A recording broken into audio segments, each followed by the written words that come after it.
When I was 6-year-old, I received my gifts. My first grade teacher had this brilliant idea. She wanted us to experience receiving gifts, but also learning the virtue of complimenting each other. So she had all of us come to the front of the classroom, and she bought all of us gifts and stacked them in the corner. And she said, why don't we just stand here and compliment each other? If you hear your name called, go and pick up your gifts and sit down. What a wonderful idea, right? What could go wrong? Well, there were 40 of us to start with, and every time when I hear someone's name called, I would give out the heartiest cheer. And then there were 20 people left, and 10 people left, and 5 left, and 3 left. I was one of them. And the compliments stopped. Well, at that moment, I was crying, and the teacher was freaking out. And she was like, hey, would anyone say anything nice about these people? No one? Okay, why don't you go get your gift and sit down, so behave next year, someone might say something nice about you. Well, as I'm describing this to you, you probably know I remember this really well. But I don't know who felt worse that day. Was that me or the teacher? She must realize that she turned a team building event into a public roast for 3 6-year-olds. And without the humor, when you see people get roasted on TV, it was funny. There was nothing funny about that day. So that was one version of me, and I would die to avoid being in that situation again, to get rejected in public again. That's one version.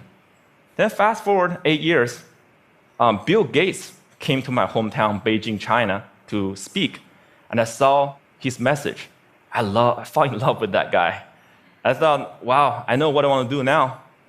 That night, I wrote a letter to my family telling them by age 25, I will build the biggest company in the world, and that company will buy Microsoft. I totally embraced this idea of conquering the world, domination, right?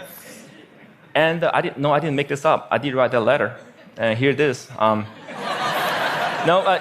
You don't have to read this through, and this is also bad handwriting, but I did highlight some keywords. You get the idea. So that was another version of me wanting to conquer the world.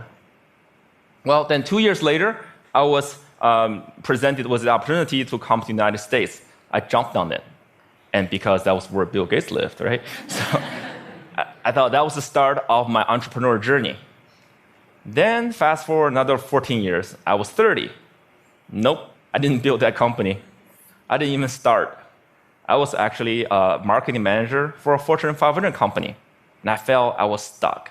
I was stagnant. Why is that? Where is that 14-year-old who wrote that letter? It's not because he didn't try. It's because every time I had a new idea, every time I wanted to try something new, even at work, I wanted to make a proposal, I wanted to speak up in front of people in a group, I felt there was this constant battle between the 14-year-old and the 6-year-old. One wanted to conquer the world, make a difference. Another was afraid of rejection. And every time, that 6-year-old won. And this fear even persisted after I started my own company. I mean, I started my own company when I was 30. If you want to be Bill Gates, you got to start sooner or later, right? When I was an entrepreneur, I was presented with an investment opportunity. And then I was turned down. And that rejection hurt me. It hurt me so bad that I wanted to quit right there. But then I thought, hey, would Bill Gates quit after a simple investment rejection? Would any successful entrepreneur quit like that? No way. And this is where it clicked for me. Okay, I can build a better company, I can build a better team or better product, but one thing for sure, I could be a better leader. I could be a better person. I cannot let that 6-year-old keep dictating my life anymore. I have to put him back to his place. So this is where I went online and looked for help. Google was my friend. I searched, how do I overcome the fear of rejection? I came up with a bunch of psychology articles about where the fear and pain are coming from. Then I came up with a bunch of rah-rah inspirational articles about, don't take it personally, just overcome it. Who doesn't know that? But why was I still so scared? Then I found this website by luck. It's called rejectiontherapy.com. Rejection therapy was this game invented by this Canadian entrepreneur. His name is Jason Comley. And it's basically the idea is for 30 days, you go out and look for rejection. And every day get rejected at something, and by the end, you desensitize yourself from the pain. And I love that idea. I said, you know what, I'm gonna do this, and I'll film myself getting rejected 100 days. And I came up with my own rejection ideas, and I'll make a video blog out of it. And so here's what I did. This is what the blog looked like. Day one. Borrow $100 from stranger. So this is where I went to where I was working. I came downstairs and saw this big guy sitting behind a desk. He looked like a security guard. So I just approached him, and I was just walking, and that was the longest walk in my life. I just hair at the back of my neck standing up. I was sweating, and my heart was pounding. And I got there and said, "Hey, sir, can I borrow $100 from you?" And he looked up. He's like, "No." Why? And I said, "No, I'm sorry." Then I turned around and just ran. I felt so embarrassed. But because I filmed myself, so that night I was watching myself getting rejected, I just saw how scared I was. I looked like this kid in Sixth Sense. I saw dead people. But then I saw this guy, he wasn't that menacing. He was a chubby, lovable guy, and he even asked me why. In fact, he invited me to explain myself. I could have said many things. I could have explained, I could have negotiated. I didn't do any of that. All I did was run. I felt, wow, this is like a microcosm of my life. Every time I feel the slightest rejection, I would just run as fast as I could. And you know what? The next day, no matter what happens, I'm not going to run. I'll stay engaged. Day two, request a burger refill. This is where I finished, went to a burger joint, I finished lunch, and I went to the cashier and said, "Hey, can I get a burger refill?" And he was all confused. I was like, "What's a burger refill?" I said, "Well, just like a drink refill, but what's a burger?" And he said, "Sorry, we don't do burger refill, man." So this is where rejection happened. I could have run, but I stayed. I said, "Well, I love your burger, I love your joint, and if you guys do a burger refill, I will love you guys more." And he said, "Well, okay, I'll tell my manager about it. Well, maybe we'll do it, but sorry, we can't do this today." Then I left. And by the way, I don't think they ever done burger refill. I think they're still there. But the life and death feeling I was feeling the first time was no longer there, just because I stayed engaged, because I didn't run. I said, "Wow, great, I'm already learning things." Great. And then day three, getting Olympic donuts. This is where my life was turned upside down. I went to a Krispy Kreme. It's a donut shop mainly in the southeastern part of the United States. I'm sure they have some here too. And I went in and said, "Can you make me donuts that look like Olympic symbols?" Basically, you interlink 5 donuts together. I mean, there's no way they could say yes, right? The donut maker took me so seriously. So she put out a paper, started jotting down the colors and the rings. And it's like, how could I make this? And then 15 minutes later, she came out with a box that looked like Olympic rings. And I was so touched. And I just couldn't believe it. And that video got over 5 million views on YouTube. The world couldn't believe that either. And because of that, I was on in newspapers and talk shows and everything, and I became famous.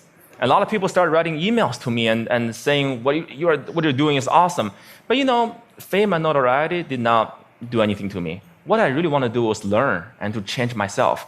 So I turned the rest of my 100 days of rejection into this playground, into this research project. I wanted to learn, see what I can learn. And then I learned a lot of things. I discovered so many secrets. For example, I found if I just don't run, if I got rejected, I could actually turn a no into a yes. And the magic word is why. So one day, I went to a stranger's house, I had this flower in my hand, and I said, knocked on the door, I said, "Hey, can I plant this flower in your backyard?" And he said, no. But before he could leave, I said, hey, can I know why? And he said, well, I have this dog that would dig up anything I put in the backyard. I don't want to waste your flower. If you don't do this, go across the street and talk to Connie. She loves flowers. So that's what I did. I went across and knocked on Connie's door, and she was so happy to see me. And then half an hour later, there's this flower in Connie's backyard. I'm sure it looks better now. But had I left after the initial rejection, I would have thought, well, it's because the guy didn't trust me. It's because I was crazy, because I didn't dress up well, I didn't look good. It was none of those. It was because what I offered did not fit what he wanted. And he trusted me enough to offer me a referral, using a sales term. I converted that referral. Then one day, I also learned that I can actually say certain things and maximize my chance to get a yes. So for example, one day I went to a Starbucks and asked the manager, hey, can I be a Starbucks greeter? He was like, what's a Starbucks greeter? I said, do you know those Walmart greeters? You know, those people who say hi to you before you walk in the store and make sure you don't steal stuff, basically. And I want to give a Walmart experience to Starbucks customers. Well, I'm not sure that's a good thing, actually. Actually, I'm pretty sure it's a bad thing. And he was like, oh, yeah, this is how he looked. His name is Eric. He was like, I'm not sure. This is how he was hearing me. I'm not sure. Then I asked him, is that weird? He's like, yeah, it's really weird, man. But as soon as he said that, his whole demeanor changed. It's as if he's putting all the doubt on the floor. And he said, yeah, you can do this, and just don't get too weird. So for the next hour, I was the Starbucks greeter. I said hi to every customer that walked in and give them holiday cheers. By the way, I don't know what your career trajectory is. Don't be a greeter. It was really boring. But then I found I could do this because I mentioned, is that weird? I mentioned a doubt that he was having. And because I mentioned, is that weird? That means I wasn't weird. That means I was actually thinking just like him, seeing this as a weird thing.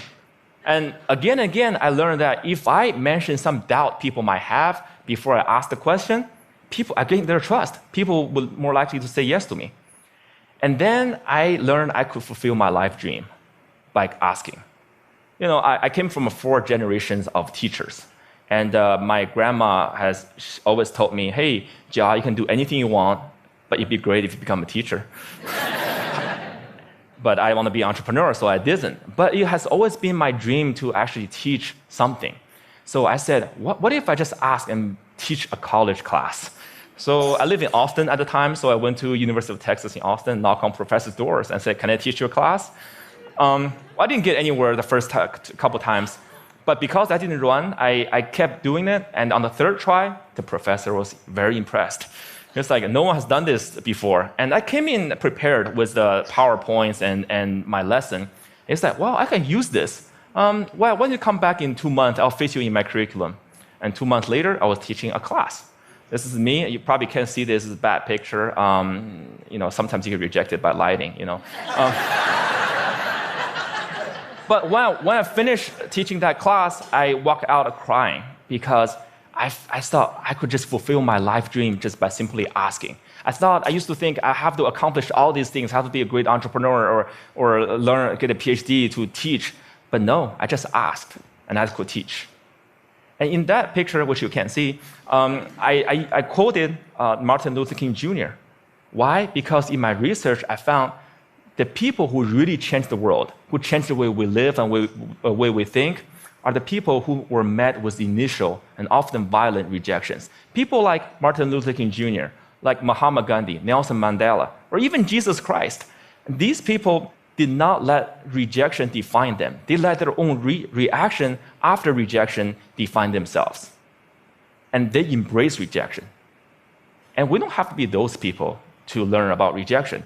And in my case, rejection was my curse, was my boogeyman. It has bothered me my whole life because I was running away from it. Then I started embracing it.